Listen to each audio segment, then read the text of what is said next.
great day. Thank you for joining us once more. I'm sure you're in for a big tweet tonight. Our speakers are already in the house and they are roaring to go and ready for us. I'm sure you had a great day yesterday. If you had a great day, just type yes on that chat room. You just want to see some yes, yes, yes, yes, yes. You had a great day. It's good to see. Good to see that. Just a recap of yesterday, a brief recap of yesterday. We had a fantastic day. I think our father, Bishop J.B. Masinde, started by encouraging us to at least pick one or two things that we're going to implement. And I would like you to type those two things, one or two things that you're going to implement already from day one. If you have gotten something that you want to explore more, please do type that out, share with your friends. We are live on Facebook. If you on Facebook, you're welcome. Our Facebook viewers, you're more than welcome to the conference. Please keep the chat room active. We will continue to chat on our chat room, and will allow you to ask some questions, obviously, through our Q&A session as well. So do keep the questions coming, keep the comments coming. We appreciate your comments, sharing your thoughts. This is a think tank, and we encourage you to share your thought as much as you can throughout the session. Just in terms of yesterday, just to give you a quick recap, some of the key comments that came through for me was Africa is looking for individuals who have skills to solve problems. And because Africa is full of problems, I think we're in the right place. We are in the right place to solve problems. The other thing that came out very strongly for me was blackness shouldn't be associated with drugs, but should be associated with wealth creation. And I'm saying yes to that. And if you believe that, just say yes to that. You can say yes many times. The other thing that came out yesterday very strongly is if you want to go far, you must come with many. If you have a long vision, you must have a number of people that you carry with. Africa will not be transformed by fighting. That came out from Paul, but through vision, wisdom, and understanding. The other thing that Paul did say to us was, we are a Solomon generation. Our fathers fought for independence. We're enjoying that independence now, but it's up to us to rebuild Africa like Solomon rebuilt the temple. The number of nice facts that came through yesterday, and I'm sure today will even be much more. The other emphasis that Stephen put was we need mentorship and coaching for Africa to expand. As one of the other key points that he made, the continent, Africa is a continent full of promise, and those promises, is up to us to explore those opportunities that are presented to us. I'm sure today is going to be another great day. We will not take much of your time. We'll also run some polls throughout the session. We'll have one or two polls just before the speakers come on. So we want you to participate in those polls, respond to those questions, just to give the speakers your view and feel of what you expect. Welcome once again. At this point, I'll welcome Rachel to introduce our speaker.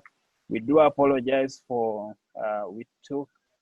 went over yesterday, so today we'll try our best to keep time, but do keep the questions coming and let's keep it interactive. Rachel, you're welcome to take us to our next session. More than welcome, Rachel.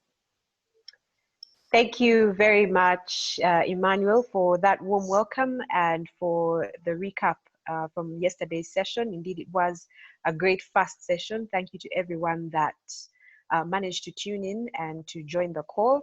If you are joining us for the first time, would love to recognize you. So please type in the comment section if you're joining us for the first time and where you are joining in from, so we can give you a warm welcome. And of course, remember to tell a friend so they can to join this amazing conversation on Africa Beyond the Horizon, which is our theme for 2020.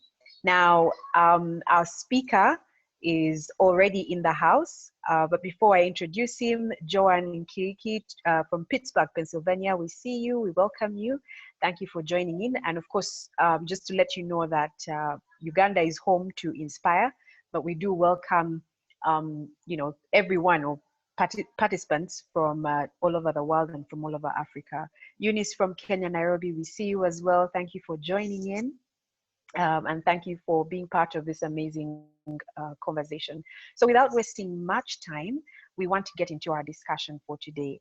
Much later on, we'll be talking on how you can disrupt yourself beyond the horizon. Now, like Emma has put it, the main purpose of this conference is to stir in us something that gets us to realize Africa's potential.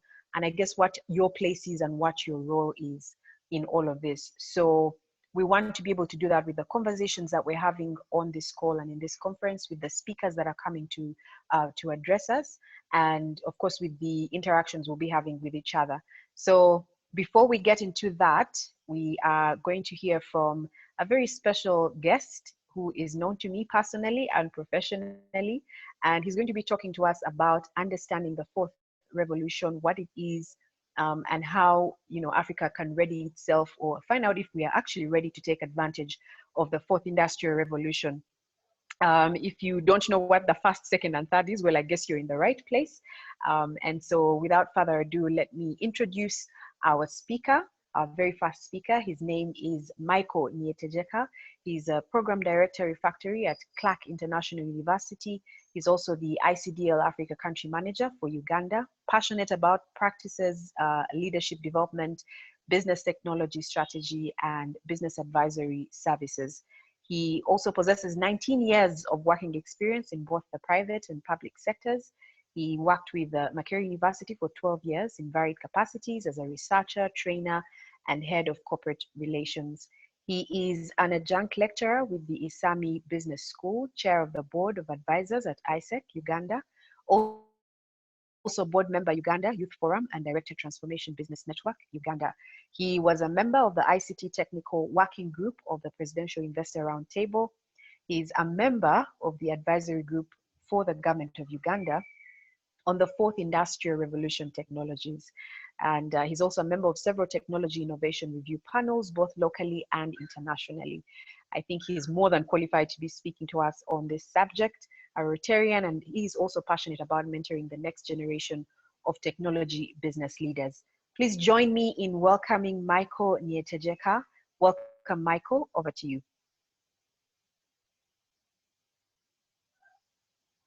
Thank you, Rachel, and Emmanuel and the entire team that is organizing the Inspire conference. What an honor for me to be part of the speaking panel, and specifically today when I'm sharing on a topic that I think many of us are still going through a process of discovering what it is all about and what is going to happen with it. And so without wasting a lot of our time and your time, those that are joining as guests, I will start off my presentation. I can see we have a poll running, and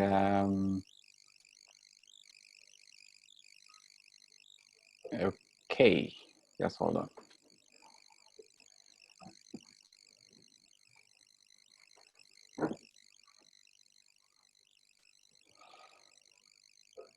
Yeah, so I was asked to speak about the fourth industrial revolution, and the question was, is Africa ready to take advantage?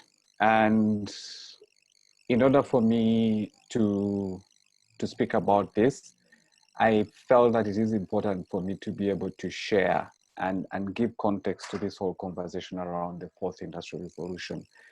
And whether we are ready is something that we will judge ourselves. Now, context is critical for us to understand whether Africa is ready or not. And for me to start off this conversation is really to get to help us understand what the fourth industrial revolution, where we are starting from, and what that essentially means for us.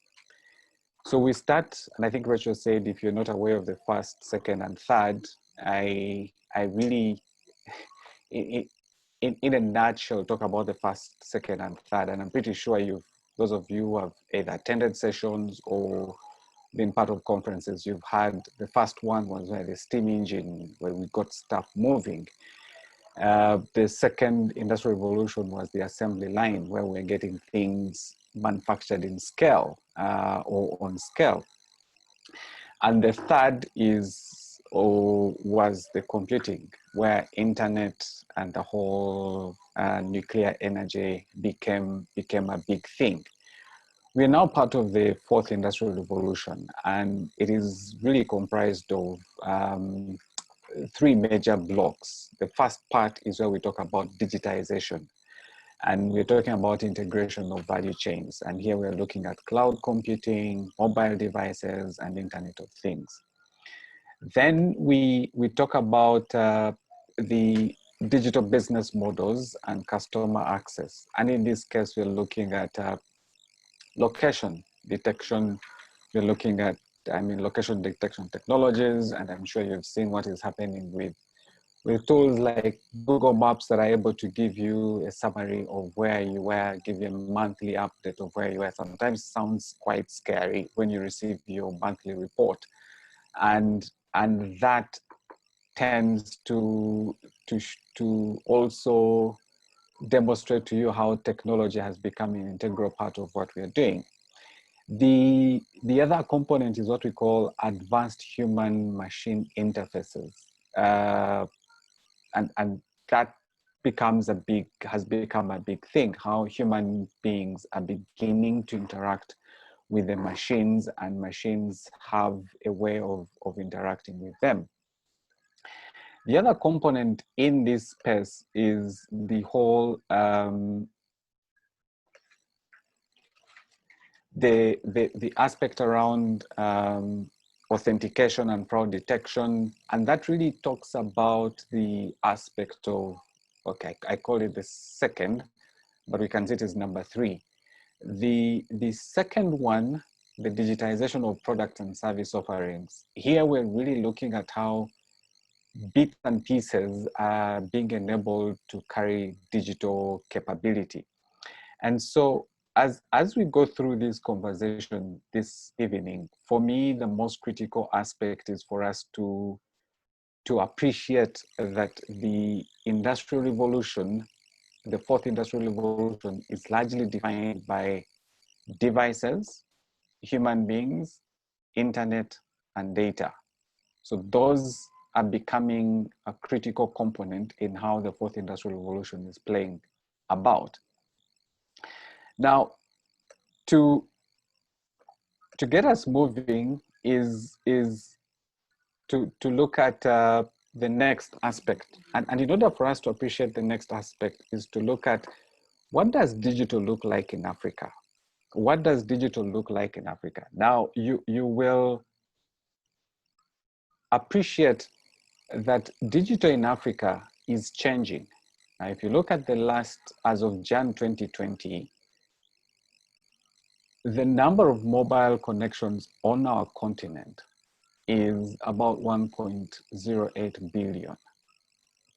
The number of internet users is equally becoming is growing by the day. So if you look at the number of internet users, you're looking at about 453 million.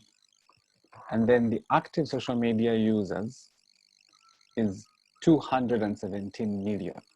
Now, sometimes when you look at these numbers, you would expect the internet users to connect with the internet, active social media users. The difference is that a number of people in Africa, connectivity is a big challenge. And so we access internet through multiple devices. And so you'll find on my core, there could be more than one device. And because the way the internet is structured, that every connection is an internet address and is a unique address. So you have an inflated number of internet users. It does not necessarily mean that those are human beings. So which means we still have some work to do in that space. So what have we seen in the last, if you look at the numbers, if you look at it from the angle of the annual change in digital use in Africa, everything seems to be going up. Yes, the population has gone up. Your mobile connections have gone up. You have a 5% increase in mobile penetration. Increase, I mean, in terms of mobile connections. You also have the number of internet users going up by 10%. So more Africans are getting connected and going to the internet. And then social media users have gone up by 12%. And that is a very good thing for us, because if you're going to be part of the digital economy, then we need to get more people accessing digital and using digital. Now, what we know is also in terms of investment is that on the African continent, we're beginning to see a lot of inflow of capital investing in tech startups on the African continent. In the last 1 year, the investment into tech startups as of end of 2019, Africa was able to attract $491 million. And this went up by 47%. The startups receiving investment went up by 50%. But also the number of investors went up by 61%. So on the bigger picture of the whole scheme is that the tech in Africa is beginning to attract players who are willing to put in their dollars because it makes business sense. Now, the sectors that are growing are largely 6. You have the fintech space, you have the logistics space. Fintech is number 1, but logistics, transport, e-commerce, agri-tech, and e-health are tagging along. Actually, in the report that was done by Disrupt Africa, it says that fintech for the first time saw the investment inflow into the fintech industry going down, and logistics and transport started picking up in terms of ability to attract investment. So what is the status of the 4th Industrial Revolution initiatives in Africa? It is largely, we're seeing a lot of investment or a lot of work going on in what you call Internet of Things and big data. So this is where you have most of the applications that are being built or technologies that are using 4th Industrial Revolution. Then we're also seeing significant interest that is picking up in what you call the additive manufacturing. This is where you begin to add computing power on your manufacturing resources. Artificial intelligence is picking up, and I mean, companies like Google have set up on the African continent in Ghana, and they're beginning to attract local talent. Then the use of drone technologies, I'm sure you know the cases in Rwanda, where they are using drones to do blood supplies, but also a couple of other things, and blockchain in agriculture and supply chain management. All these are picking up. Now, the African Development Bank report study, and when you get the presentation, you'll see the link.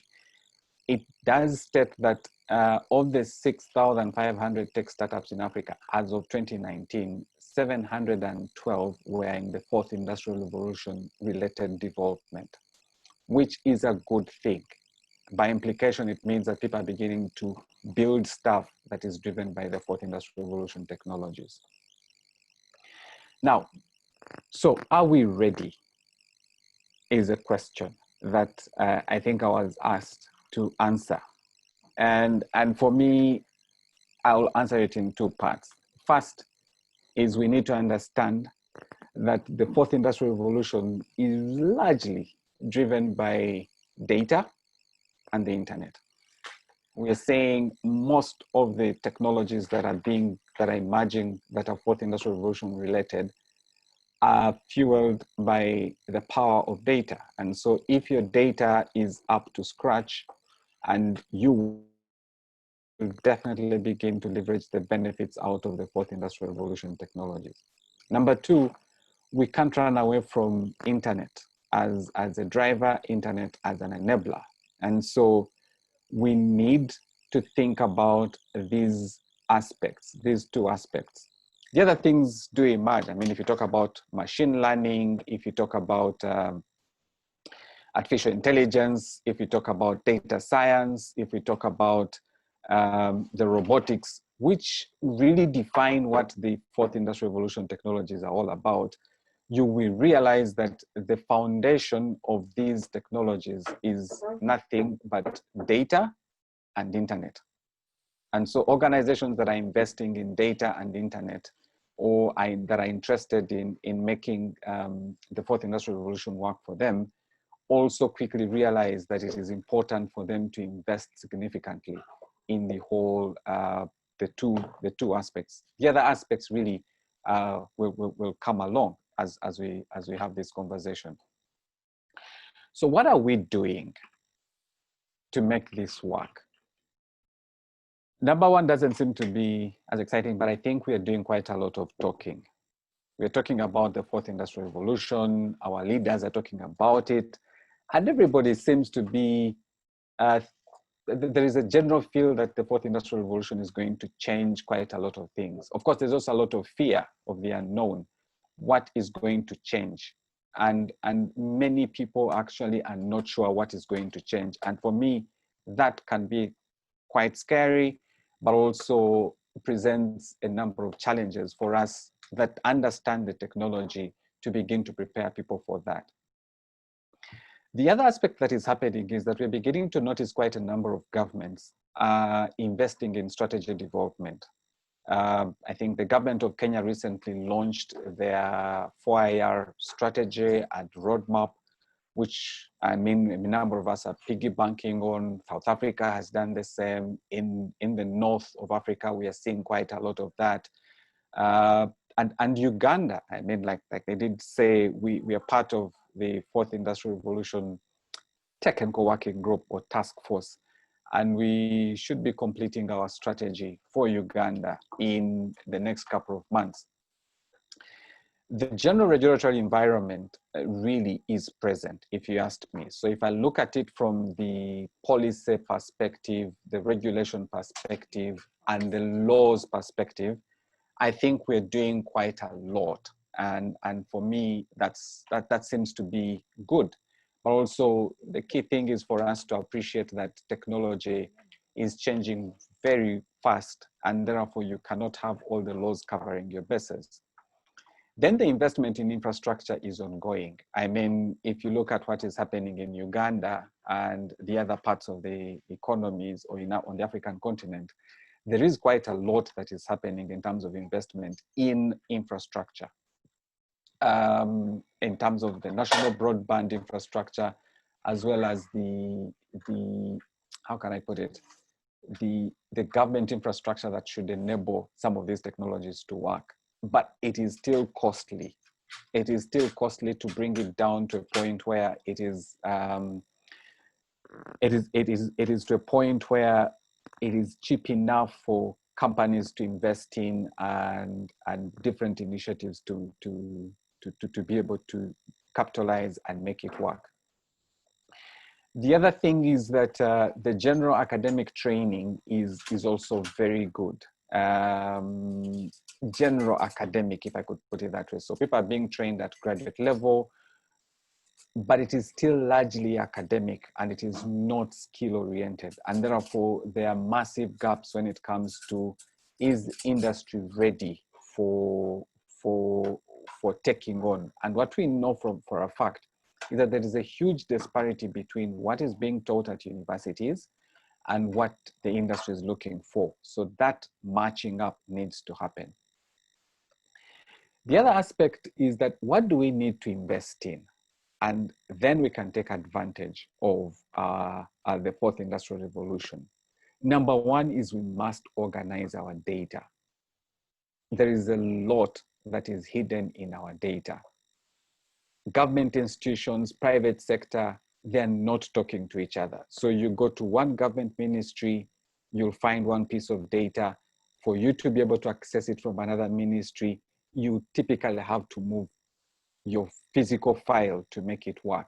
And I think for me, that speaks into the silos that are within our structures, that are within our businesses. If you're going to leverage, the fourth industrial revolution really thrives on huge data sets, if I could put it that way. Bringing those data sets together and building on top of that tools like artificial intelligence or blockchain or whatever technology you're talking about, it is important that we begin to see governments in Africa or even the private sector. Private sector is really running ahead of the game, but governments need to. Now, the reason why I'm talking about government is government still remains one of the #1 spenders in terms of private sector spend in any part of the African continent, because the private sector is emerging. Number two is that we must have a digital transformation agenda. The things that we are talking about can only happen if we have an agenda. And that agenda must be aligned to national priorities. So you cannot look at ICT as just a one block. You need to look at it as an enabler across functions, across different entities. That way, we will leverage the power of data. We will leverage the power of the fourth industrial revolution. And that agenda must speak into our education. That agenda must speak into our research and development. That agenda must also be able to guide the investments that are going to happen on the African continent. The third one is digital skills as a bare minimum for citizens. I mean, just see what has happened during the COVID experience, where we have been forced to learn how to use certain tools in order to access either money or even to access goods and services. But digital skills must be a minimum. We must be able to educate people to have a level of comfort to use technology. Number four is what I call invest in research and development. There is no way we are going to make 4IR work for us if we are not investing in research and development. Now, if we invest in research and development, then we must be able to commercialize the research and development products and services. I always give an example. Makerere, about 10 years ago, was able to come up with the technology that you could be able to check the presence of malaria parasites without a human being, using a phone as the phone camera, using artificial intelligence to be able to tell whether the malaria blood sample has the parasites or not. But that technology has been in the lab for the last 10 years or so, simply because to move it from the lab to commercialization requires a lot of investment. So we have a lot of stuff that is happening, but it is largely for academic purposes. It does not translate into the commercial component. And so we must be able to translate our R&D stuff into commercial stuff. The other last one that I share is invest in higher level skilling, technical competence driven and not just academic ability. Our education system is largely based on academic ability. You're able to get a first class and not a second or technical competence. So the emphasis is not competence. The emphasis is that you're able to pass an exam. And I'm involved in teaching, and students tell you their principle is cram, pass, forget. Now that tells you quite a lot about what we look out for in education. And for me, that has to change. We need to find a way of making our education system competence driven. The final one is that beyond the talking, I share our own experience. I'm involved in an initiative called Refactory. And what we're really doing is we're trying to answer the challenge of how do we equip young people with skills that are needed with industry, that are needed within the industry. And in the last couple of months, what we've been able to observe is that the industry is quite interested in making technology, creating opportunities for our young people, only if they feel there is value for them, they will make the investment. Beyond that, they are not interested. I mean, they have been talking to universities for long, and universities are not responding as they anticipated.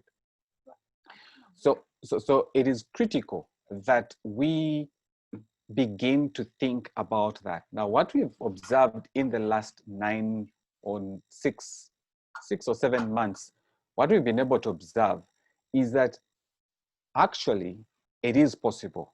We have seen about 90% or 92% of people that go through our program be able to find employment in Uganda and out of Uganda, which is remarkable. We've taken our program virtual, and because we've taken it virtual, we are seeing more Ugandans applying, but also we are saying, why can't we open it up?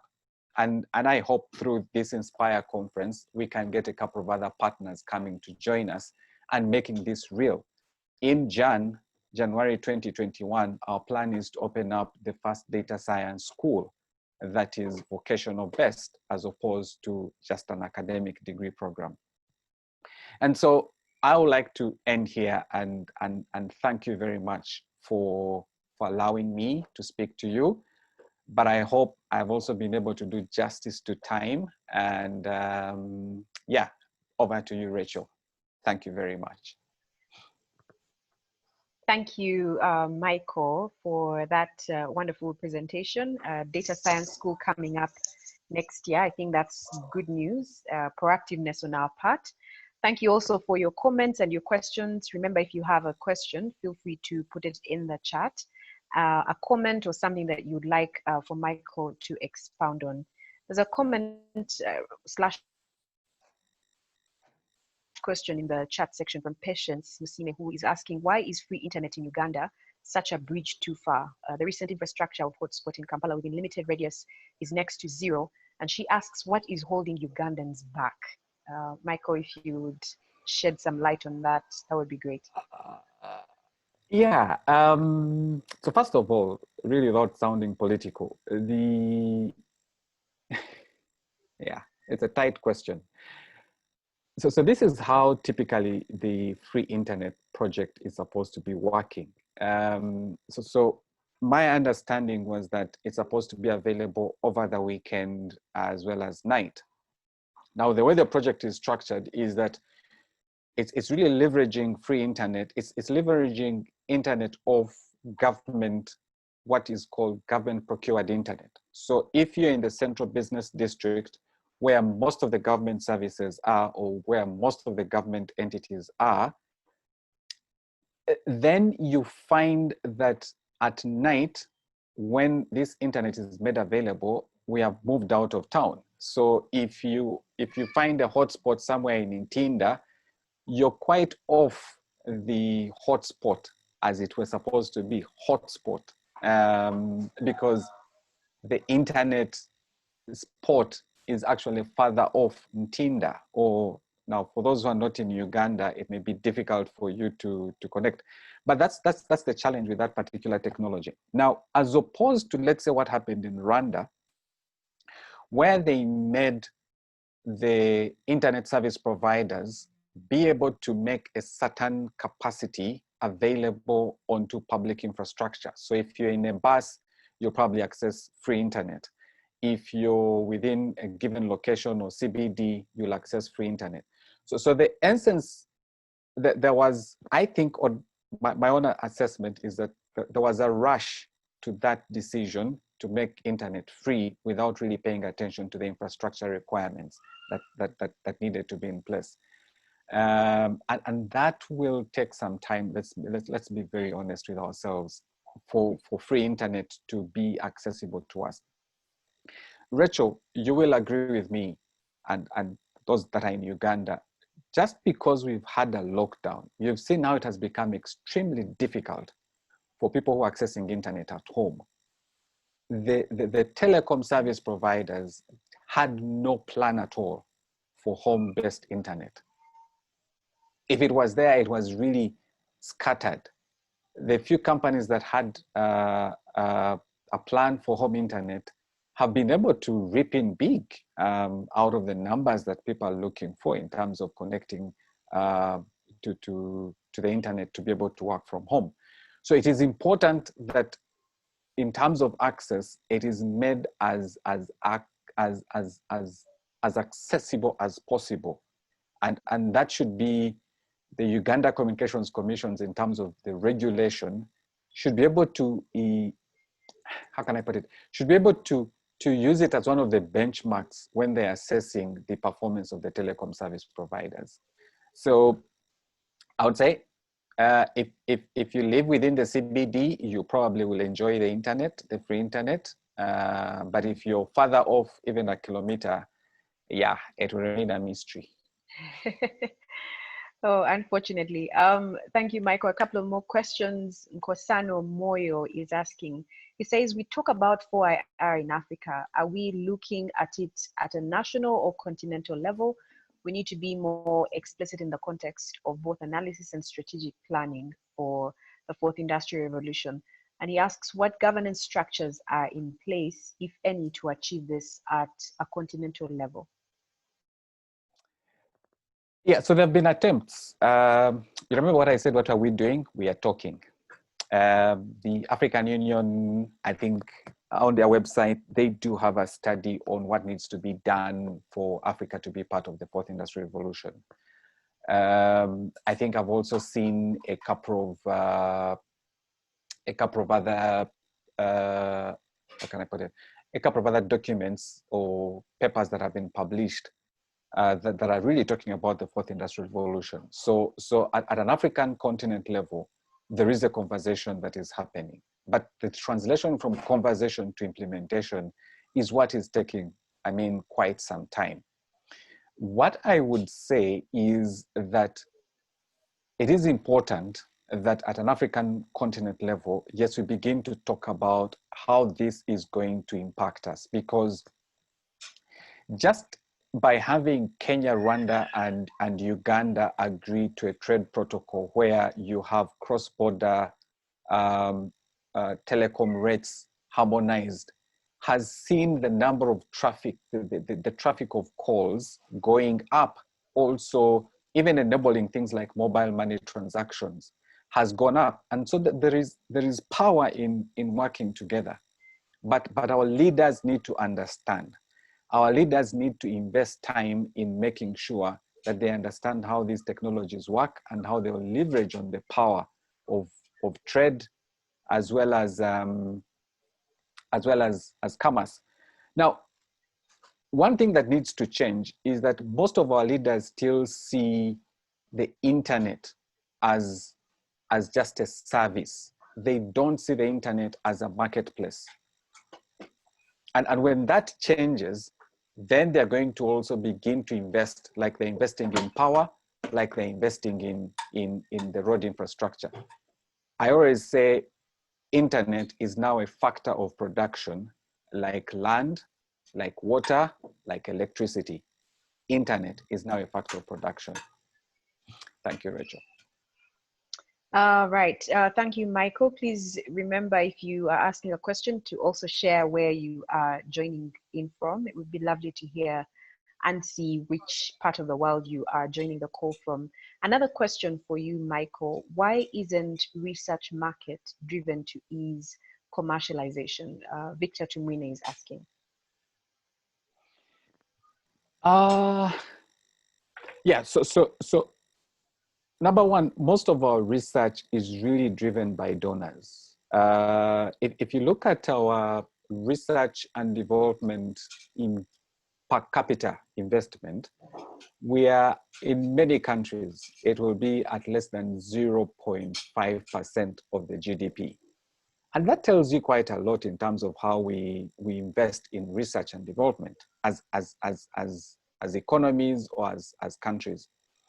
So for you to be able to invest in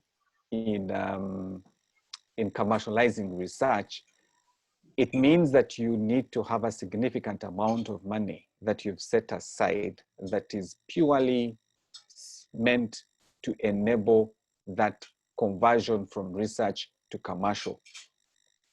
Now, the private sector in this part of the world is not significantly investing in research and development like it is in Europe and other parts of the world, where universities hold what you call research chairs. They host research chairs sponsored by companies like Microsoft, like the Bill and Melinda Gates Research Foundation. So that needs to be seen, and there is an opportunity for the tax authorities or the tax regime to create that investment, that if you invest in research and development, you can be able to recover that, or it is tax deductible when you're doing your annual returns. So there must be an investment incentive for private sector to invest in for the private sector to invest in research and development, which would then translate into the commercialization of research.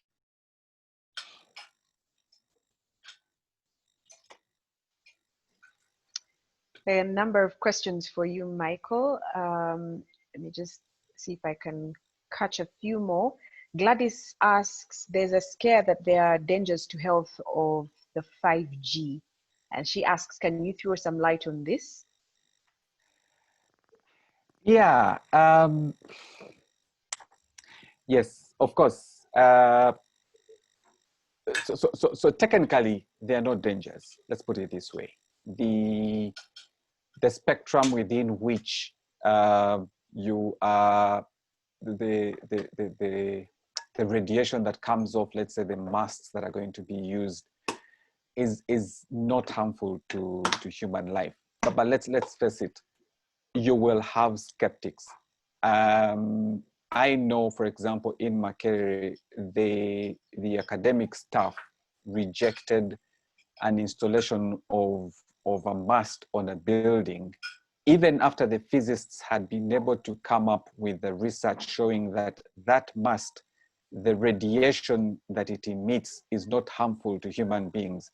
Members of staff still went ahead and said that mast should be switched off. And so if you're in Makerere, the university, you will struggle to access certain networks. And it's purely because human beings say this is harmful to us. Now, there are tons of research publications that are there to demonstrate that research is not, I mean, the 5G is not in any way harmful to human life. But sometimes human beings don't even desire to dig deeper to understand what happens. What we know with 5G is that it's going to run at supersonic speed. From a technology perspective, is that what used to take you like a second will probably, or a minute, will probably now hit your phone like in milliseconds, if I could put it that way, because of that speed. And that's what they're trying to do. But you see, it's like the pharmaceutical industry. When you're making progress this side, there will be somebody who is coming up with a counter argument. And I think from technology and science, we haven't come across significant research that shows that 5G is extremely harmful to health, our health as human beings. I mean, you've heard of all conspiracy theories about 5G and coronavirus and all kinds of things. So sometimes I ask people, just read a little bit more. You'll begin to appreciate what is possible and what is not possible. Yeah. We have a question here from Anthony. Seems to be a young person. He says, I am young, vibrant, and ready for the fourth industrial revolution, but my boss is triple my age and still conservative. How can I convince him about 4IR? Why should he convince his boss? He needs to do it for himself. I think for me, that's a starting point. We give a lot of people permission to influence what we become. And so for me, if you believe it, Anthony, just begin the journey. Sooner than later, you'll find a place where you belong and they will appreciate you. I mean, my own story is if I had waited for my boss to give me approval, probably Refactory would never have started. I had to leave the university to be able to start to begin my journey of what I believed in. So what I would say is Antoinette, don't wait on your boss. If you believe in it, begin the journey. Nature will conspire and it will bring around forces that will enable you to appreciate and do what you're very convinced is where we need to be. So yeah, that's it. All right. A couple of comments around education, and I just wanted to highlight some of them, and then maybe you can speak to that. Yeah. David Butala says, it seems to me that the best way to make a change in culture today is to show a way of living and thinking that is contrary to the notion that immediate gratification is always the best choice, that whatever is quicker and faster should be done, that knowledge equals a great amount of information. And he says, we are preparing students for jobs not yet known. And he says, he continues to say that certainly curriculum has to be revisited and reevaluated to align with the realities. And there's just one other question on education that I wanted to highlight, and then you can, yes, coming in from Pade Musana. And he says, what's your prediction on the future of education in Uganda in view of the 4IR? Not even just in view of the 4IR. I think for me, the truth is that education needs to be disrupted, and we need to disrupt it like very, very, very, very fast. When we started Refactory, we got students from a number of these universities around here. And for me, what was extremely reassuring was that students who had done 4 years at some of these universities in software engineering came out to tell us that the things they had learned in 3 months was far greater than the stuff they learned in 4 years combined. And that just tells you how our education systems need to be totally disrupted. Now, let me just give an example. The Association of Computing Machinery, which is like the entity, like the go-to entity that talks about computing on a global scene, has came up with a framework, what they call the computing curricular framework. And in that framework, they came up with 5 areas that they call the computing disciplines. It's computer science, information systems, information technology, software engineering, and computer engineering. Now, from a global perspective, each of these 5 disciplines is an industry on its own in the US and Europe. Now, what have we done? We picked that curriculum, that curricular framework, and brought it into Africa. And I'll speak for Uganda, and implemented it as it is in the US. Now, you train somebody to become a computer engineer, but yet the industry here is not yet there. And so a computer engineering student is competing with a software engineering student, is competing with a computer scientist, is competing for an information technologist, and the market, because the market is not that big. The market is not that big. And so what we have done is that we've brought curricula that is feeding a certain industry structure, implemented it in our context. However, the context is quite different. And so at one time I attempted to design a curricula and called it Applied Computing Technology. And the National Curriculum and the National Council of Higher Education told me, but this does not comply with our computing curricular framework. Why? Because the National Council of Higher Education picked the same computing curricular framework from computer science in the US and Europe and implemented it here without looking at the structure of our industry. So education in our place needs to, first of all, take care of the context within which we are educating the people that we're educating. That's number one. But also look at the applicability of the things that we are teaching. Because if we don't align, then we are miseducating. And people come out of a university and just cannot connect the pieces. The other thing that we have as a challenge in our education system is that the time it takes to turn around, it's like an elephant. Our education system is like an elephant. It knows that it has to change, but they will first go a kilometer to make a turning before they come back to change curricula at university, a program at university. That program must have run for a period of, let's say, 5 years. Before that, you cannot change curriculum. Now, if you're teaching technology, 5 years is a lifetime because it is changing extremely fast. So Rachel, and I think many of us who are on this call, it is important to begin, and I hope initiatives like Refactory can begin to have systemic impact on the way we teach and the way we are able, a way we are able to realign ourselves to make sure that education speaks to us. Technology is going to change the way education is being delivered. Just see what has happened with the COVID experience. University lecturers are struggling to find a way of how they can deliver their classes online. But yet, your infrastructure in university just doesn't meet the requirements or cannot sustain the requirements. So what is going to happen? People are going to find alternative education. And so it is important for us to pay attention to those dynamics, if I could put it that way. All right. Question from Joanne Kiriki. She asks, how do we ensure equity remains a key focus as we embrace the fourth industrial revolution? Isn't there potential for unmanaged rapid transformation to widen divides, for example, between rural and the urban areas? Equity is a delicate balance. I think on one panel I was asked, what should government do? I mean, as challenging the conversation. And I said, government is talking about, let's say in Uganda, in response to the COVID experience, government was saying they're going to give people radios. And I said, okay, let's look at functionality. If I gave this child a radio and the other one gave them a rugged tab, who has a better solution?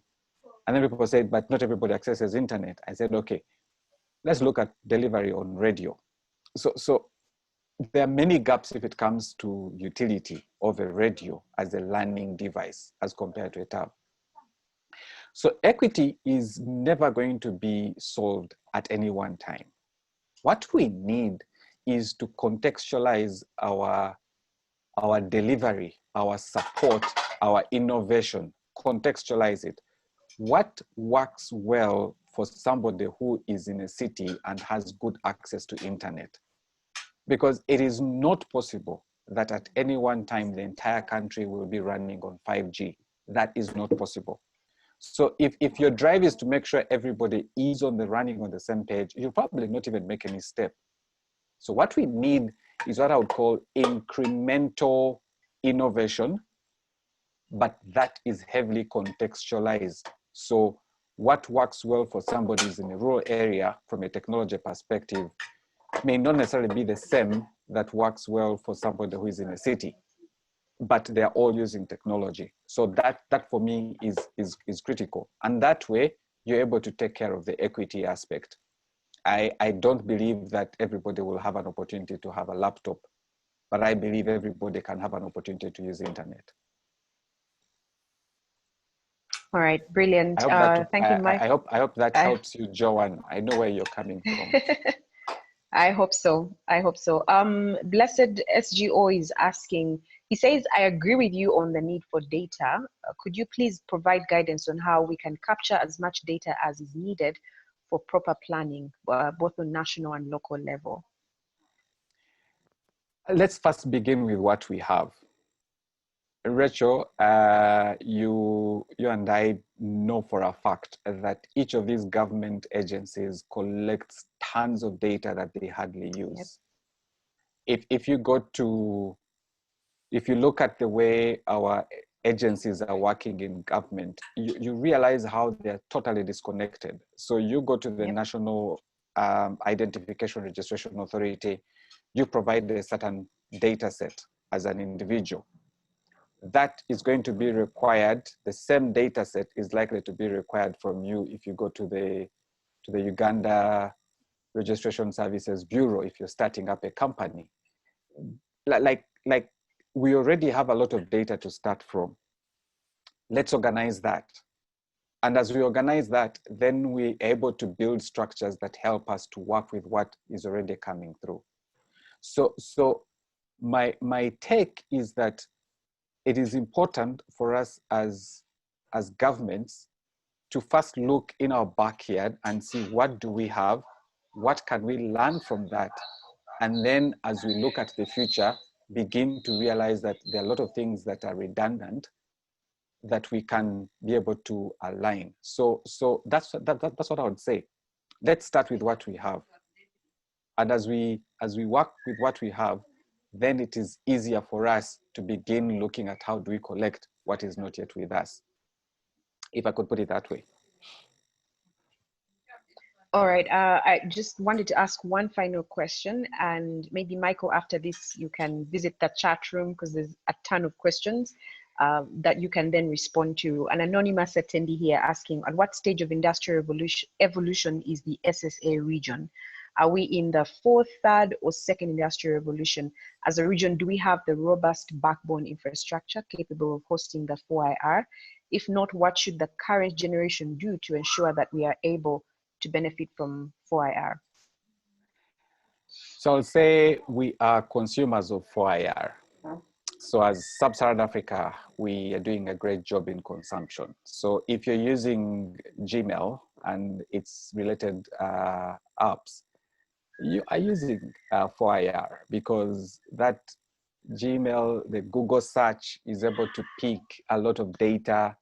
If you're typing your email, you have seen what we call predictive text because it has noticed you start your emails with how are you or good day, and it picks the name from the email address and plugs it there. It's like rocket science to some people. That's 4IR, if I could put it that way. So we are already consuming. I think the question that we need to be asking, what are we contributing to the industry?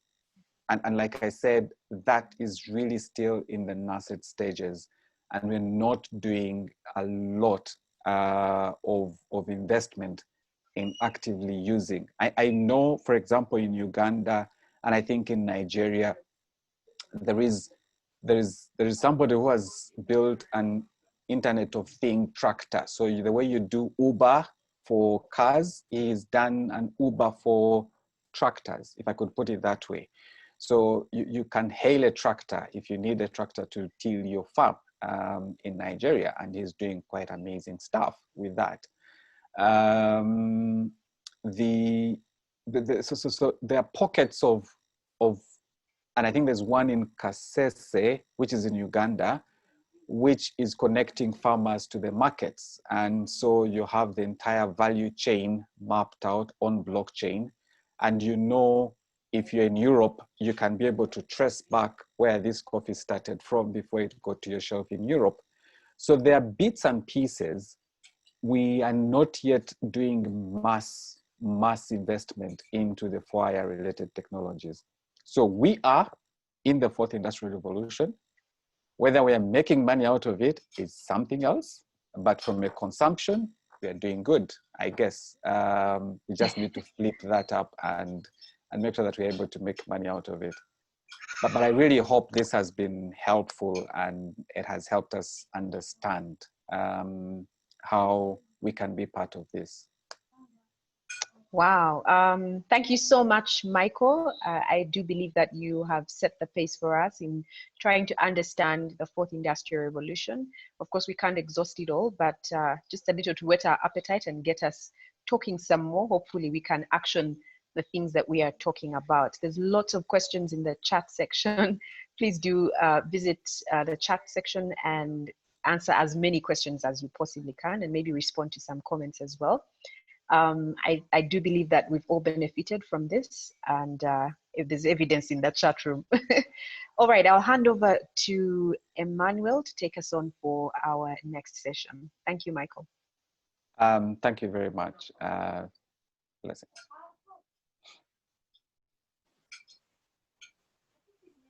Thank you very much, Michael. I think that was wonderful. As a data practitioner, I thoroughly enjoyed that session. We ran a poll just before Michael started, and it was interesting to see what the guys were saying on that poll.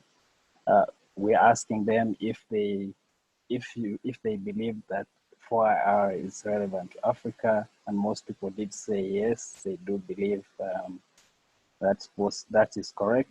And some people who didn't know, I'm sure you now know, and you can answer that question affirmatively at this stage. But yeah, thank you very much, Michael. I'll invite Julius to bring in our second speaker. Thank you, Julius.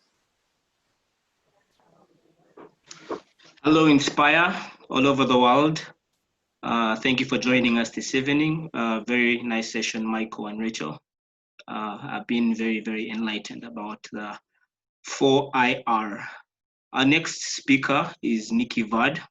She's an international keynote speaker and a leading thinker on driving innovation and digital transformation through personal disruption. She's the author of a hit book titled Disrupt Yourself or Be Disrupted. Nikki was recognized by Thinkers 360 as one of the top 50 global thought leaders and influencers on digital disruption and the future of work. Just before she takes on the platform, I'd like to know if you're joining us from Kenya, South Africa, the UK, and other parts of the world. You could just type where you're joining us from so we can know what kind of audience we have plugged in this evening. Oh yeah, thank you. I see someone, a Ugandan in Dubai. Just you can type the initials of your country or the full name: Uganda, UK, Kenya, Uganda. Yeah, so Nikki, you can see that it's a very large audience. Take us away. Thank you.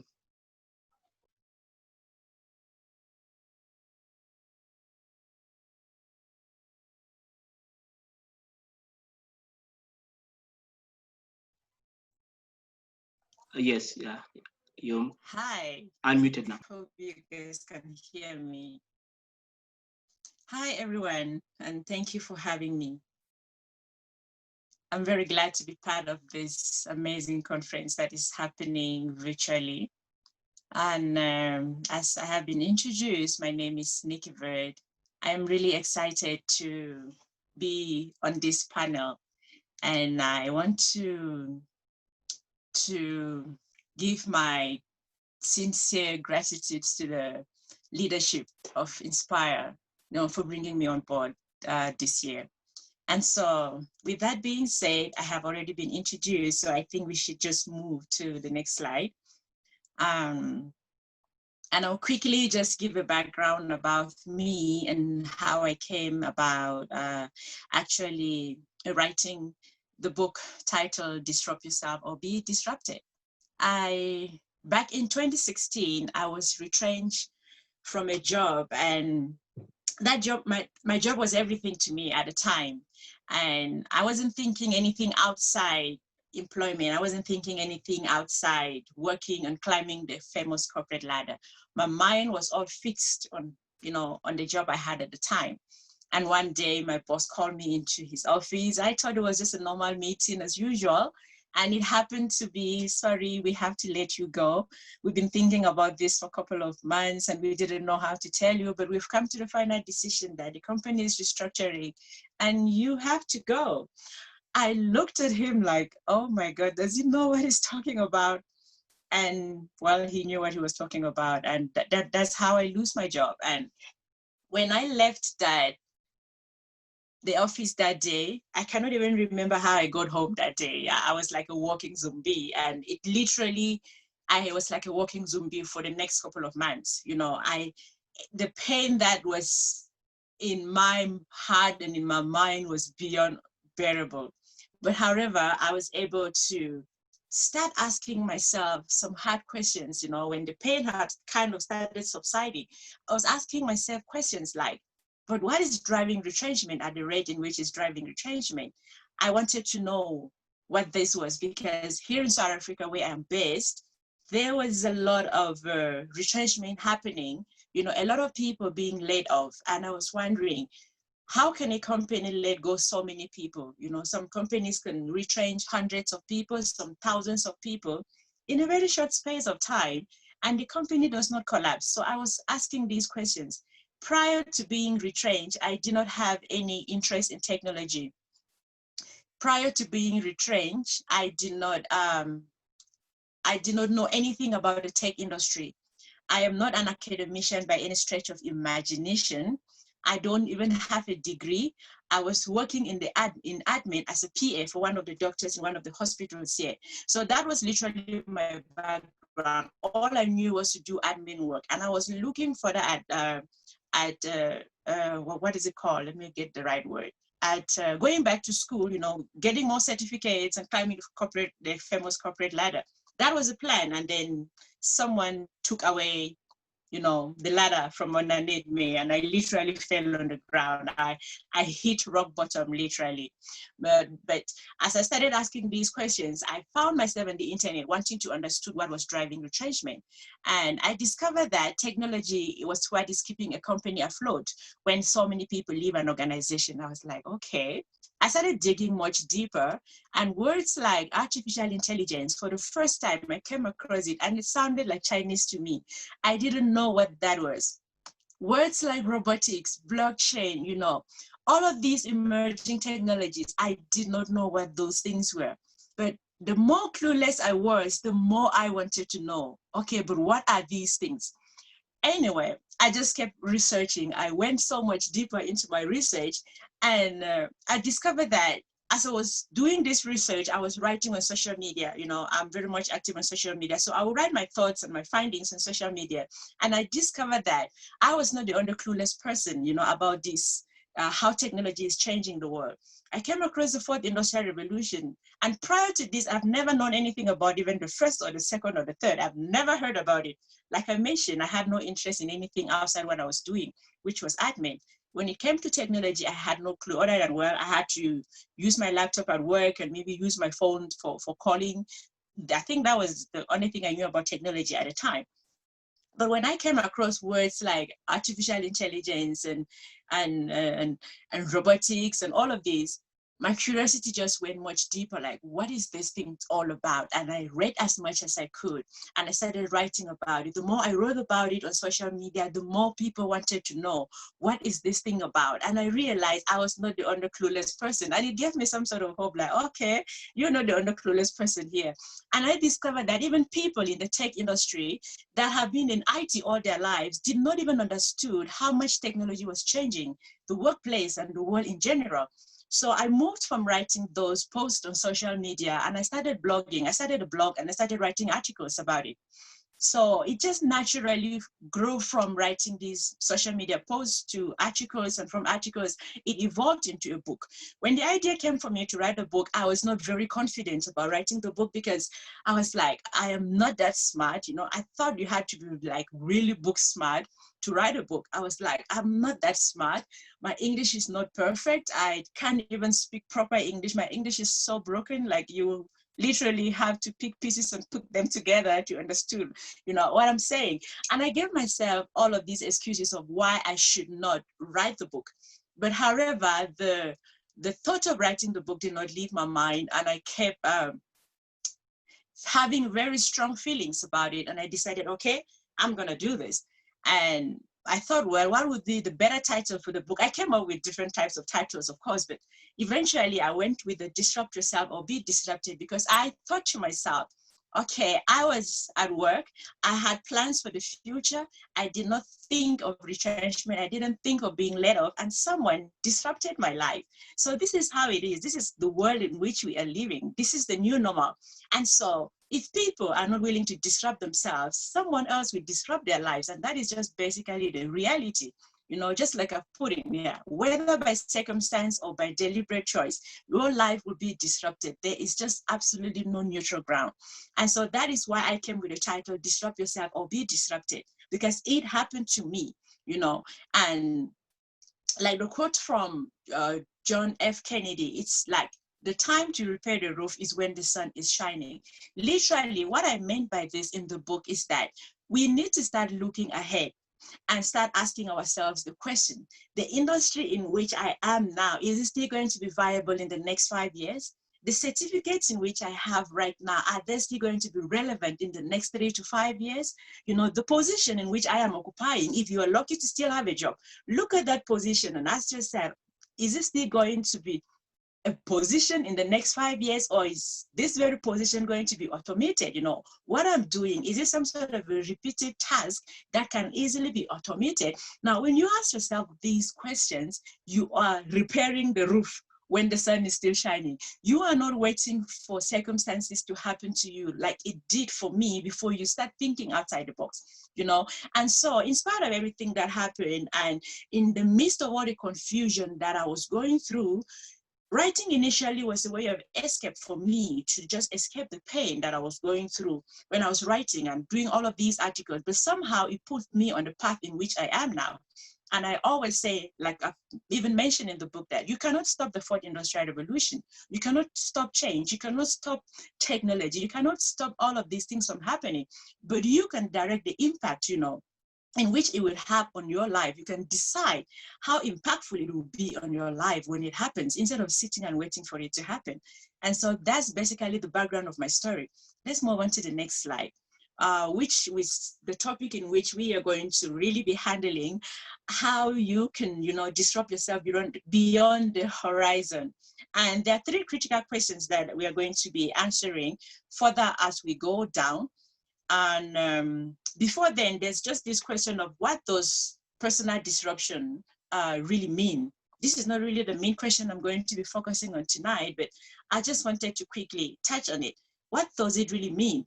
Because for so long, and in the business world, we know of disruption in relation to new business models that come into the marketplace and completely disrupt the marketplace. For example, your Uber, you know, and the Airbnb that disrupted is disrupting the hospitality industry, where that was before the pandemic happened.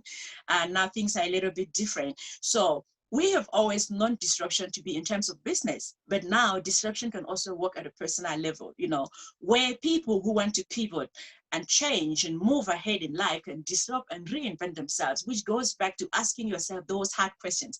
What you're doing now, is it still going to be relevant? Is it a business? Look at the business model you're having. Is it a job? Look at the kind of job you are doing. Do you need to start doing something about it now? Or you just need to sit and wait for change to hit you? You know, and so personal disruption at its core is the ability to adopt forward thinking, evolve and reinvent yourself. And so I know that the first speaker has already touched on 4IR, so I'm not going to go too much into that. I will just skip this slide and go to the next one, which I will talk more on 4IR being simplified, because I heard some questions as I was sitting here. Some people are asking, what is 4IR? And can you move to the next slide, please? 4IR simplified. And so I usually do not want to talk on the big words and terms and that people don't understand. So I bring it like right down on things that we use every day. That is 4IR. Like you think of your GPS systems that suggest the fastest route to your destination. That's 4IR. Voice activated visual assistants like your Apple Siri. That's 4IR. For those who watch Netflix, your personalized Netflix recommendation based on what you like. That's 4IR at work, you know, personalized adverts on your online activities. Because based on, you know, whatever you search online, you start finding adverts based on that, you know, coming on your system. And so another one is like Facebook ability to recognize your face and tag you in a friend's post. Have you taken a picture you're posting online and then you did not ask the system to do anything? It just picks all of the faces that are on that picture and puts their name and asks if you want to tag these people. So that's basically 4IR at its simplest form, but because some people just think about it in a big way, they don't understand that this is 4IR. You know, you're sitting at home. For most people you don't go to banks anymore to do everything. You know, you bank from the comfort of your home. You hit a button, you get a taxi at your door, or you get food delivered at your door. That is basically 4IR. I remember last year, December, I was in Nairobi for a conference, and after my presentation, there was one young man in the room that put up his hand to ask a question, and it wasn't really a question. It was basically more like, you know what, we should not be talking about 4IR as Africa. And he told me that, me and the rest of the people in the room, that Africa is not ready for 4IR, and Africa should not even be talking about 4IR, because Africa is still very much in the second or third industrial revolution, because some parts of Africa don't have electricity. And he gave a whole lot of reasons why we shouldn't, which are valid reasons, of course. But it is not like we have a choice, all right? So I remember talking to him and like, it's not like we have a choice whether we should choose to receive 4IR or not. This is like a wind that is coming, and it's either you adapt or it crushes you, you know? And so one of the things that I asked him, one simple question that I asked him was, when was the last time you went to the bank? He's like, he hardly goes to the bank. He does banking on his phone. And I remember asking him another question like, okay, what phone do you have? And he had the latest iPhone at the time, I think it was iPhone 10. And I was like, wow, you are even more 4IR advanced than me, because I don't even have an iPhone. Like, I'm using a Samsung, and the very basic of it, you have an iPhone 10. You are way 4IR advanced than most people in the room. And you are the one person who stood up to say Africa doesn't need 4IR.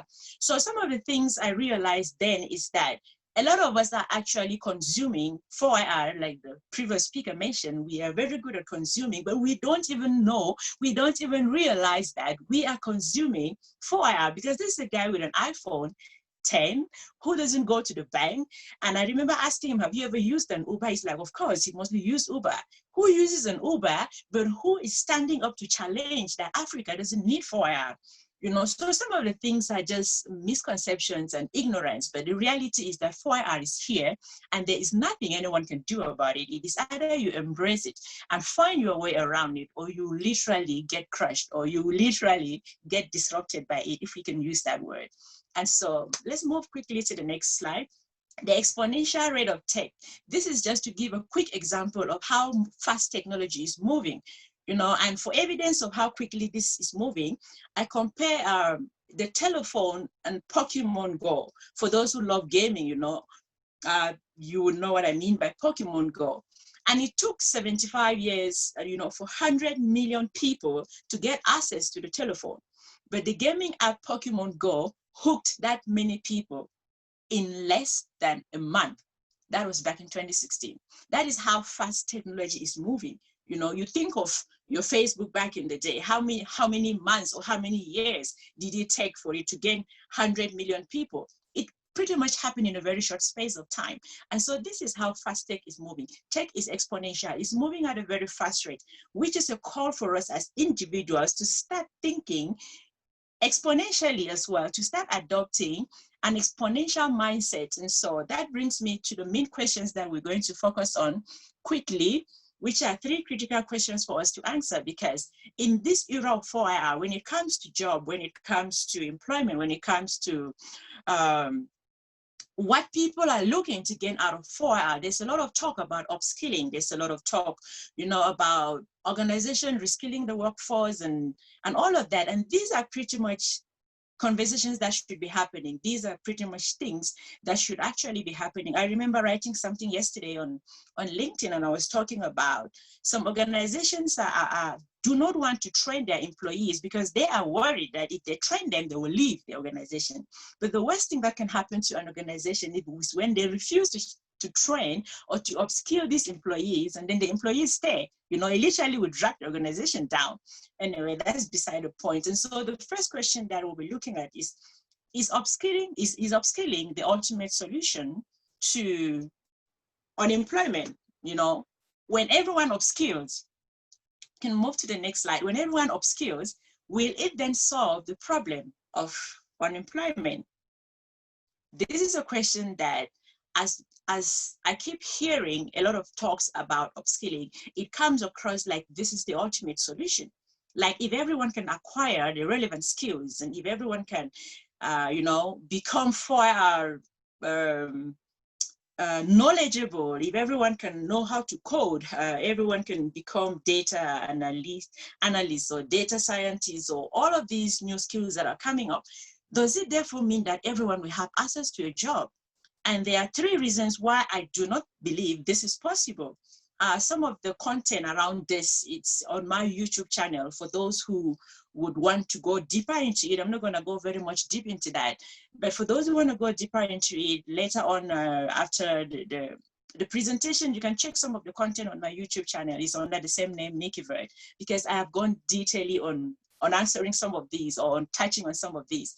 And so the very first reason I do not think that every upskilling is the ultimate solution to unemployment is that digital transformation is happening.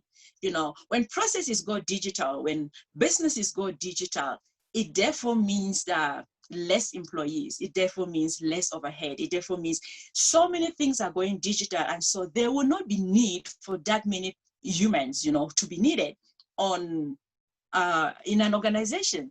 And with COVID-19 happening, it is just driving digitalization, especially in Africa, at a rate never seen before. Because there are organizations right here on the continent that would never have embraced, you know, digital transformation and would never have imagined their employees working from home. But because of COVID-19, they literally embraced digital transformation in a matter of weeks. I remember hearing a story just last year of in a certain university in Zimbabwe, where one of the professors who got up that day had a sick child, sent an email to the boss that, you know what, I'm going to work from home today. My child is sick. And the next week when this professor returned to work, there was a disciplinary hearing, like, how dare you work from home? That is not acceptable, you know? And just literally months after that, the entire university had to be working from home because of COVID-19. And so that is the kind of change that COVID-19 is forcing organizations and institutions within, I mean, around the world. Well, digitization has been happening at a very higher speed than Africa. I talk about Africa more because there have been a lot of resistance to embracing digitization. And so because of COVID-19, there's a lot of digital transformation happening because of it. And this digital transformation that is happening at a faster rate also means that jobs are being lost at a faster rate. And so that is one reason why upskilling is not the ultimate solution, because there will be less jobs to go around, basically. And so the second reason is about exponential organizations. I have talked about this more in one of my videos on YouTube. You know, exponential organization basically means these are organizations that do not need that many humans to do their work. It means that they rely more on systems, they rely more on automation, they rely more on machines to run operations, you know, when they are not there. And because of these exponential organizations, the idea is that more and more organizations are becoming exponential, and they are using less and less people. For example, an organization that used, say, 10,000 employees maybe 5 years ago, they can do very much well right now with 50% of that number or less. And that is just the reality of what is happening right now. And so the third point on why upskilling is really not the ultimate solution is necessary, but it's not going to solve all our problems, right? So the next, which I've mentioned, is intelligent machines that are at work, of course, which robots don't get sick. Now, think about what is happening with COVID-19. There's a lot of worry about employees getting sick at work.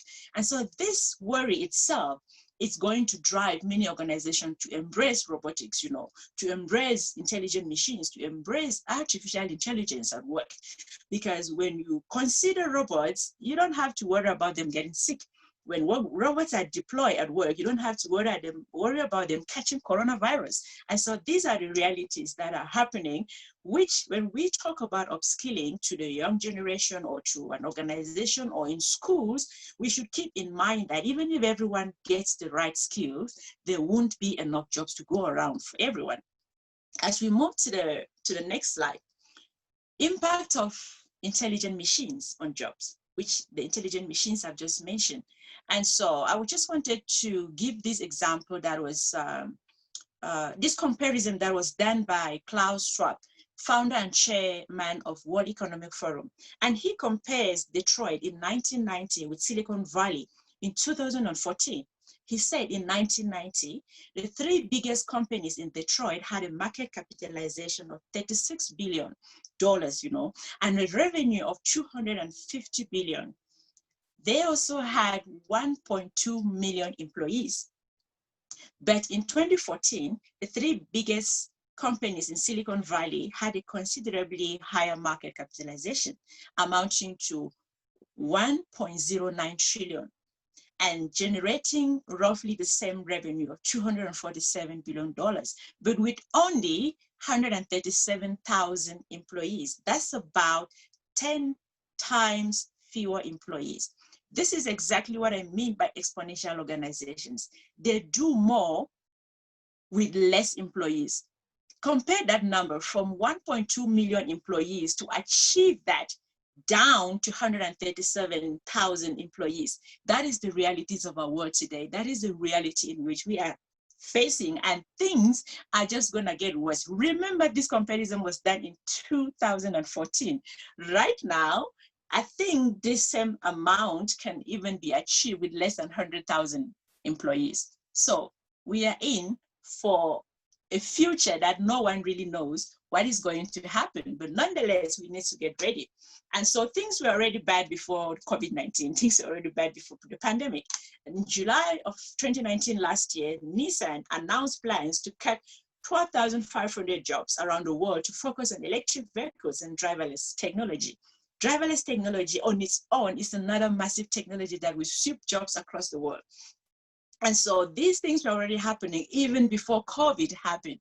So that is the world in which we are heading into, which there is a huge call for disrupt yourself or be disrupted, And so I just picked up some of the nuggets from the book.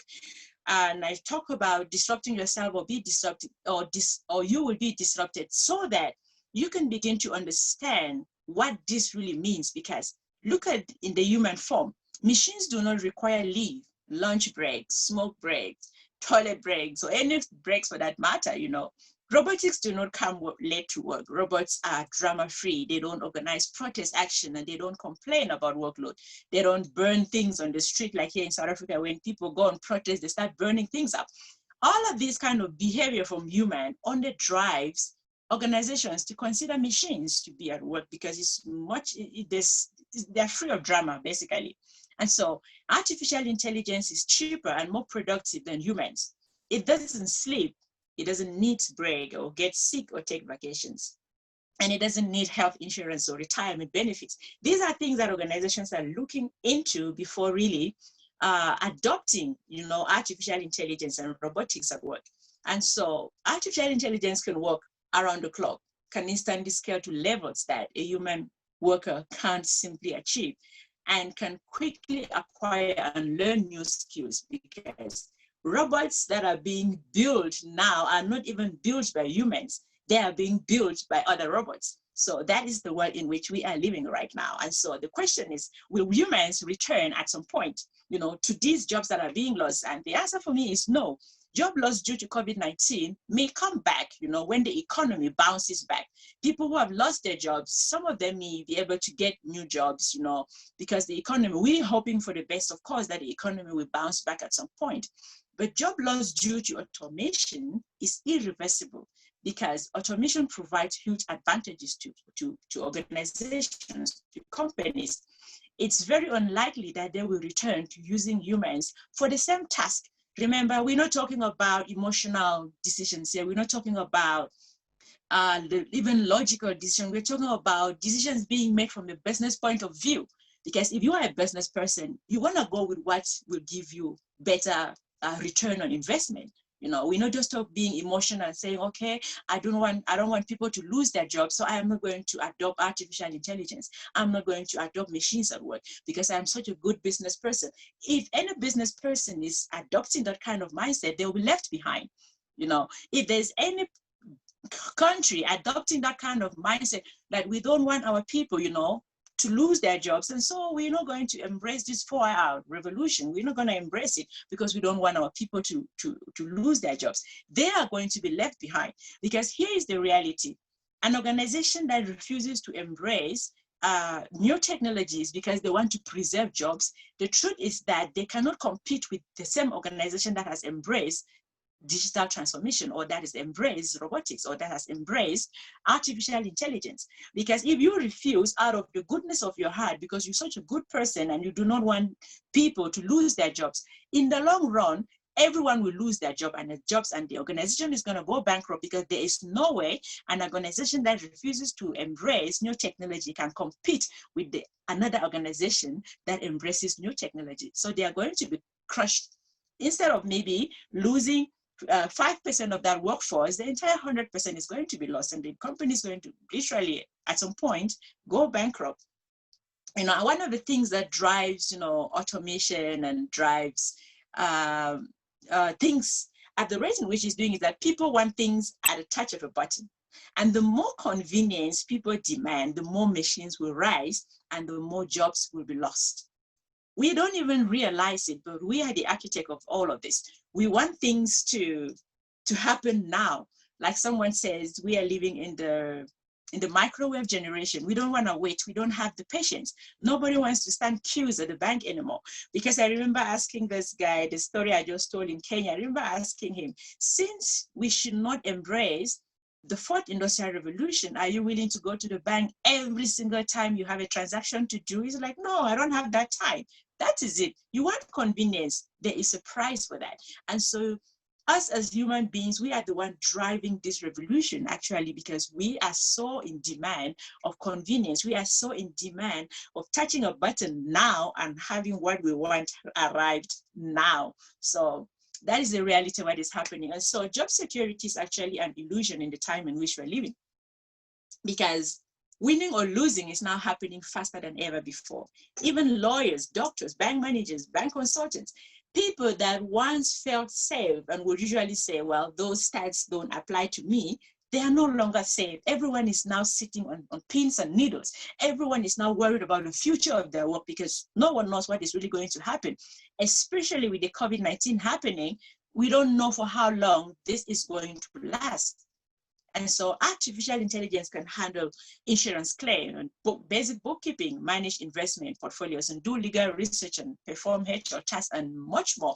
These are things that before they were completely free from automation. These are jobs that were completely free from automation in the past, but because of the rise and advances in technology, no job is now free. Anything can be automated. And so we go to the second point, which is, what alternatives do the youths have? And I believe that disruption, of course, brings opportunities as well. As much as disruption brings doom and some sort of gloom, it brings opportunities as well. And so one of the advantages is that 4IR has democratized entrepreneurship. The old entrepreneurial model was capital intensive. You think of premises, equipment, brick and mortar stuff. But now there's opportunity for business that can be run from a smartphone or internet cafe. This for me is one of the biggest opportunities of 4IR. I spoke about the hobby economy on one of the videos on my channel, on how, people can turn to their hobbies to actually make a living. And a lot of people are turning to their hobbies to actually make a living. There's the passion economy, the gig economy, the freelance economy, the digital economy. All of these are merged all into the digital economy anyway, because these are no longer based on brick and mortar system. They are now based on a digital system. So you can literally build something of your own. You can literally start something of your own with little money, or just with you having a phone and access to the internet. So those are the opportunities that are happening, that are right now happening. And these are alternatives that people and the youth can start looking towards this, because when the youth hear of how much automation is going to take away jobs and how few jobs are going to be in future, people just go into this panic mood. No, there is a lot of opportunity out there, for you to still create something for yourself. There is someone who asked, so what are the future jobs going to be like? The future jobs are going to be whatever you create. I believe, that's what I believe. Whatever you can imagine and think of it, you can create that, and it becomes your work. It becomes your job, because there's something that I talk about, which is the future of work is not jobs, but the future of work is work, because work will always be there. But jobs is something, an entirely conversation that it's uncomfortable, because jobs will not always be there. And so the new era, it's really not about technologies for you to be worried about apps or all of these things. It is about new ways of thinking. It's about new ways of making a living. You know, we have been told from childhood up till now that the way to make a living is to go to school, you get the certificate, you get the job. All of that is changing. All of that is being disrupted now. So we have to start looking at new ways of making a living, which is outside a job. We have to start looking at new ways of doing business. And these are things that are presented by the fourth industrial revolution. And the reality is that for those who cannot adopt, you know, they end up becoming victims of disruption, trapped in the downward spiral of recycling their problems, which is something I spoke about it. I don't want to go detailing into that, because what I mean by recycling problems is that some people, they just end up going back to school, which everyone thinks if you go back to school, then you're going to come out and take solution, you know? So for me, going back to school is not always the solution. You have a degree that did not help you in any way, you don't necessarily have to go back to get another one, you know? So anyway, we go to the last question of the day, which kind of touch on the degrees and the MBAs and PhDs and all of that. Those Africa need more degrees, MBAs and PhDs. I have a different way I look at this. I think that right now, Africa has enough of these certificates. We have enough of MBAs, we have enough of PhDs, we have, if it is about certificates, we don't lack them, we don't. Classroom education, of course, will always be needed, will always be important, but the kind of education that will bring change to the continent is not in a classroom. The kind of education that will shift things for us as individuals, as a people, and as a continent, that kind of education is not in a classroom. It is a call for us to become innovative and creative. And these are things that don't necessarily come from the classroom. You know, education is no longer confined only to the classroom. Education is now on Google. Education is now on you trying out things. Education is now about taking risks, failing and learning along the process, starting something, failing and learning along the process. That is education, you know? So Africa needs more entrepreneurs, idea makers, innovators, disruptors to fill the new gaps, because the gaps are now different. The demands are now different. It's not as it used to be, where all you needed was a certificate and life would be good for you. That was true in the age of our parents. That was true, you know, 20 or 30 years ago.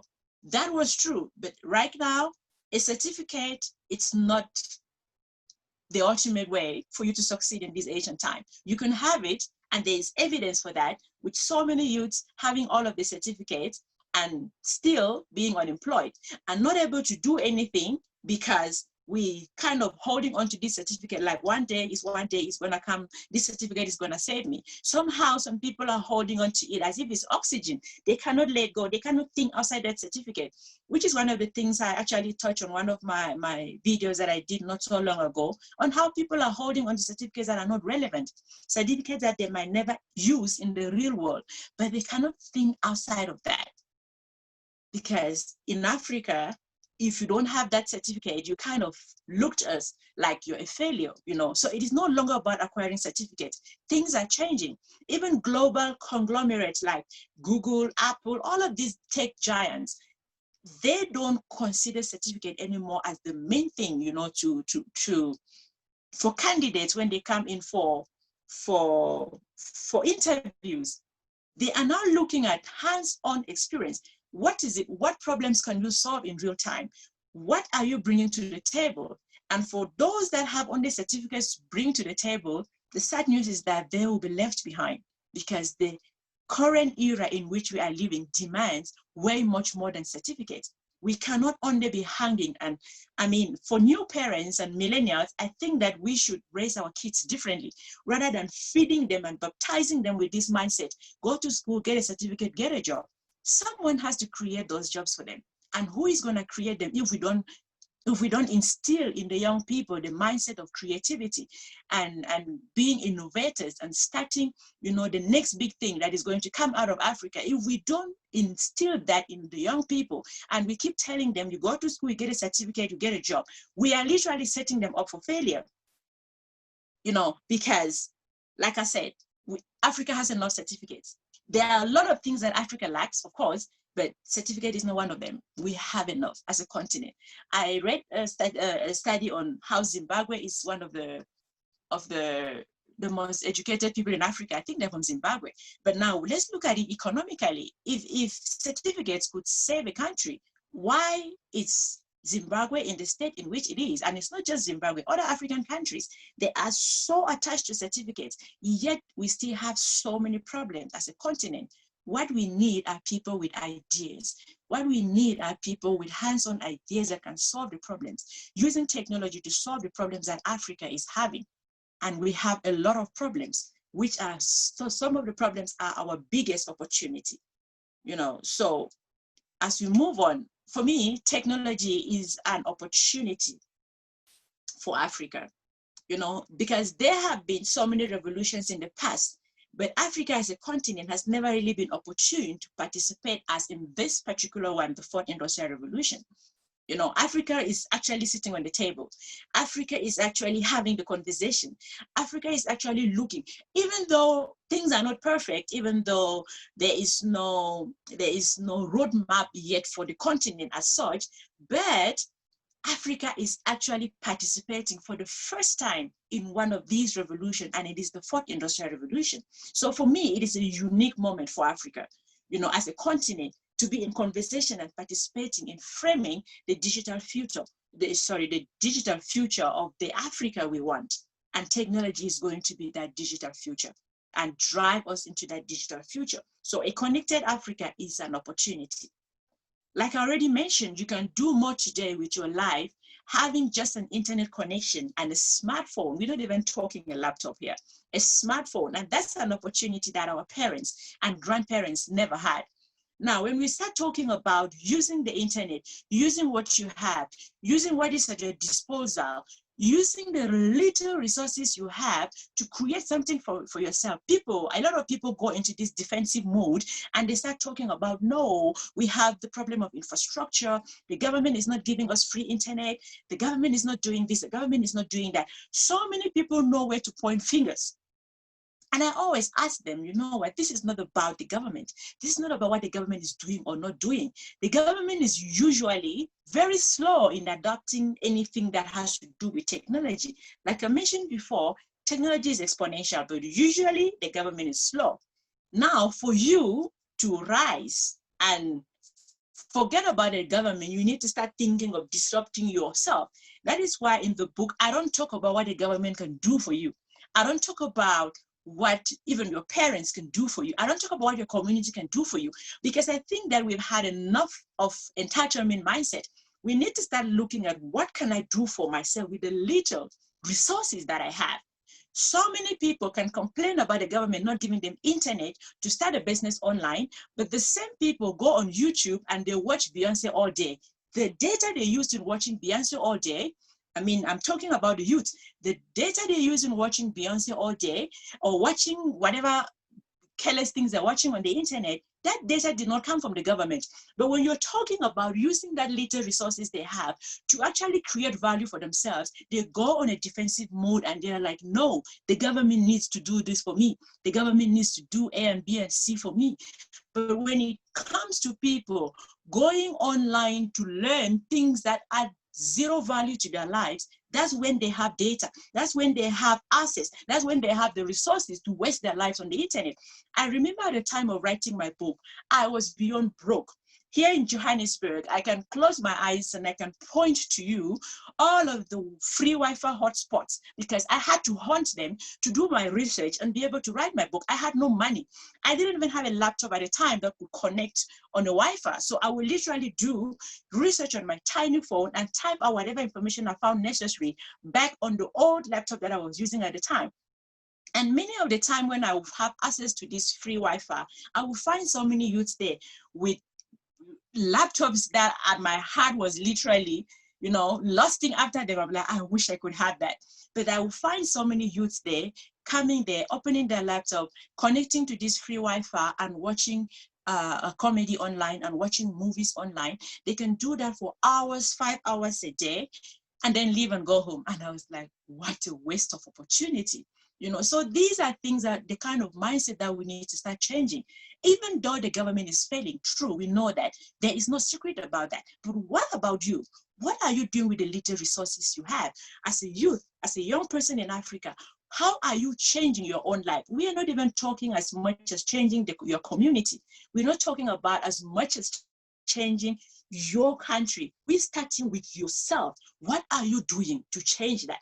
If you have a phone, you have data to even send a text message to a friend, then you have ability to change your life. And so Africa's future is tech and innovation. And the technological revolution and economic shift in Africa is impending and will happen faster than many are imagining. You know, our problems are our opportunities, like I've already mentioned. Children born to millennials growing up in a world of smartphones, smart computers, smart TVs, and smart everything, you know. These children being raised with technology will work and do business with technology. And that's when I believe that Africa will fully be embracing and ready, you know, for the digital economy. Because kids that are growing up in the digital world, they will not be able to do business with in a brick and mortar environment. These are kids that are going to build the next big thing for Africa. We don't yet know what it is, but I believe that the kids that are sitting, my daughter that sits and swipes on my phone every single day, as she grows up, by the time she turns 15 or 20 years old, she wouldn't know anything outside the internet. She would not know anything outside the digital economy. And they will start getting hungry for systems, different kind of system than our parents and the older generation. And they are going to build these systems. So I believe that the future of Africa is technology and innovation, and it's going to come from kids that are literally being born into the world of smartphone, being born into the world of the internet. And in conclusion, I believe that the greatest difference in our generation may not be between the liberals and conservatives, but between pioneers of the future and prisoners of the past. What do I mean by this? There are so many people that are still stuck in the past. You know, Africa should be in the second or fourth or third industrial revolution. Okay, if Africa gets stuck there, it therefore means that we are not moving. Who is going to pioneer the future for Africa if we are stuck in the in the second or third industrial revolution? Because look at it this way, there are processes that or technologies that the fourth industrial is giving us that Africa can benefit from that. Look at technology like 3D printing. We can use that as a continent to solve some of our infrastructure problems on a cheaper scale and faster, because 3D printing builds faster and builds cheaper. But now think about it. If Africa has to stay in the second industrial revolution, it therefore means we have to use spade and shovels to dig roads. Yes, we have a problem of roads, right? It therefore means that's what we have to use. But if we embrace new technologies, for example, like 3D printing, we can build houses faster, we can build roads faster, we can build hospitals faster. 3D printing builds in a matter of days, you know, in a matter of weeks, in a matter of hours, actually. That is how fast the technology works. So if Africa can embrace this new technology, our problems can be solved faster. So you cannot stop fallout, but you can influence its direction as a continent, as an individual. This is literally what can happen. A quote from Alvin Toffler, you know, he said, the illiterate of the 21st century will not be those who cannot read and write, but those who cannot learn, unlearn and relearn. And this is where our problems are. You know, what we've known is that go to school, get a certificate, get a job. Now we need to start unlearning that kind of mindset. We need to start relearning. Besides me having a job, how else can I create an income for myself? How else can I innovate? how else can I upskill myself? Because upskilling is not just about going back to school and getting your second or third or fourth degree. Upskilling comes in different ways. You can upskill by starting a business and learning the process. You can upskill by taking a short course online. You can upskill by taking even free courses online that you don't necessarily need to pay anything for that. You can upskill by learning on your own, like I did. I upskilled myself by learning about the tech industry on my own. I don't have any certificate to prove to anyone about that, but I decided to throw myself in there, upskilled myself, and learned so much on my own that a book actually came out of that. So there are different ways to unlearn and relearn and embrace the new normal in which we are facing, which COVID-19 is basically shifting. We don't even know exactly what the new normal is going to look like, but we need to have an open mindset. We need to have a mindset, an exponential way of thinking. Just as fast as technology is moving, as fast as the world is changing, as that is how fast our thinking needs to also change. And so what's it going to be? Think about it. And so I will leave you on the last slide. You choose. You take action and empower yourself, or you bury yourself, your head in the sand, hoping for this to pass away, but it's not going to pass away. You have to be proactive. And thank you. So if there are any questions, I will take them. I hope I did justice to the time. Wow, wow, wow. Brilliant. Very well done, Nikki. If you have questions, you can put them in the Q&A bar. For now, I see just a few comments from Joanita Nachibirango and Nkosana Moyo. Maybe I'll just skim over their comments briefly. Thanks, Nikki. Joanita says she's been working in the technology and financial services field for the past 15 years in diaspora. Her experience is that with every change comes opportunities, and we just need to look for them. People shouldn't be scared of change. She managed an automation program, and she's happy to talk to anyone who's interested in upskilling. I've summarized her comment. That's Joanita Nachibirango. Nkosana Moyo from South Africa says, okay, he feels the presentation was quite extreme in the sense that it paints a picture where they want to be, where humans will be completely replaced in the workspace, a full replacement of human interaction. And so he's saying, let me just get that properly. We have an obligation to drive change responsibly. We shouldn't get people into panic mode. Maybe you could just speak into those two. I don't know if I've been clear with them. Okay. Those two comments from Joanita and Moyo. Yes.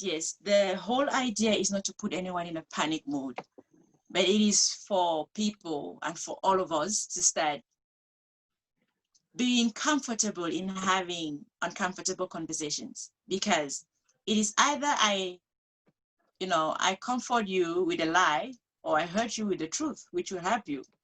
Because it's not that humans are going to be completely removed from the workplace. It's not like there are not going to be jobs for humans anymore. No, that's not what I'm saying. What I'm saying is that there will not be enough jobs to go around for everyone.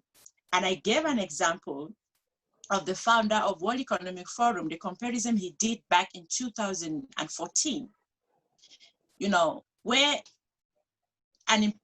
employees moved from 1.2 down to 137,000 employees, and they can still achieve the same outcome. Those are the realities we need to face, instead of telling everyone, no, don't worry, things are going to be fine. If you get the right skills, things are going to be fine. No, things are not going to be fine, even if you get the right skills. There will not be enough jobs to go around for everyone. I think, was it yesterday, where one of the speakers gave an example of 25 jobs that were advertised, I think in Uganda, and thousands of people applied for that job. That is the fierce competition that is out there. Now, do you want to put yourself through that? Or do you want to start asking yourself, what other alternatives do I have? Do you want to sit in a place where one job advert that comes up and you have 3,000 people applying for that particular job?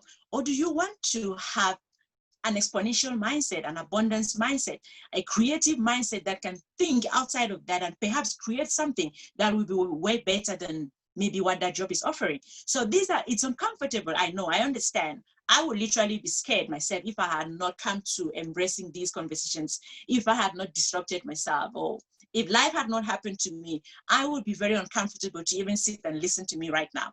But this is the truth. This is how the world is changing. COVID-19 is making things even worse for us. You know, we don't know what the next 2, 3 to 4 years are going to be like. People are losing their jobs at numbers never seen before. So we need to be comfortable with the idea that jobs will not be enough to go around for everyone, no matter how skilled you are.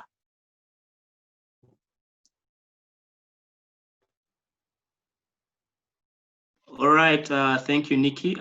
We are almost done for today. Maybe just one more thing.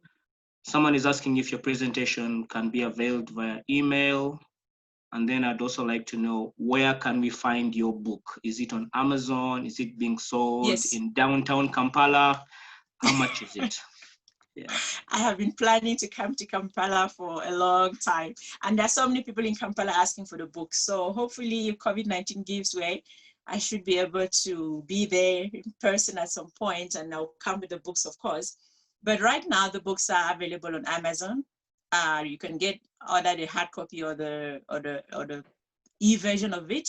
I don't know if Amazon ships to Uganda. I don't know, but yes, both the hard. Oh yeah, so both the hard copy and the soft copies are on Amazon. And for those that are in South Africa, they can get it at Exclusive Books South Africa or Bargain Books South Africa nationwide. Any of the exclusive bookstores in South Africa, you'll get it. And of course, you can order directly from me on my website as well. Okay. Well, thank you very much, Nikki, for your time. I'm going to invite Papa Emma to come and close in a word of prayer in the next few minutes. So participants, you can just hold on as Papa Emma joins us to wrap it up in a word of prayer. In the meantime, you can maybe post one quote from Nikki. Mine is "Robots have no drama" in the chat. Thank you. All right. No, thank you very much, Nikki, Michael, and Rachel and Julius. I think it's been a great, incredible day. The mine is just to pray, but I want to remind you that let's continue this conversation on hashtag Inspire Synergy 2020. Please do not, let's not stop this conversation. Tomorrow we have a very, very good, good day. So please do not miss. Please invite your friends and colleagues to join us tomorrow as well. We'll be addressing one of the key things that we need to address, which is talking about our identity and rediscovering our identity. We have very two special speakers tomorrow. Do not forget to invite your friends. This is free food. Invite as many as you can. All right, let's just close in a word of prayer. Father, we thank you for today. We thank you for what you have spoken to us through your two servants. We appreciate you for the depth of wisdom that you have given to them. Lord, we receive these words, we receive this counsel. We believe that is from you. You're directing us to what we should do. Lord, your word says that the children of Issachar knew the times and the season. May you open our eyes to know the time and the season that we live in, that will not be left behind. We thank you, Lord. We ask that this knowledge and wisdom that has been shared with us will be used to bring glory and honor to your name. We thank you, Father, and we bless you. Thank you for today. We give you praise and we give you glory. In Jesus' name I pray. Amen. Amen. Amen. Amen. Thank you for joining us. Please do join us again tomorrow, same time. We really appreciate you making time with us. Thank you very much.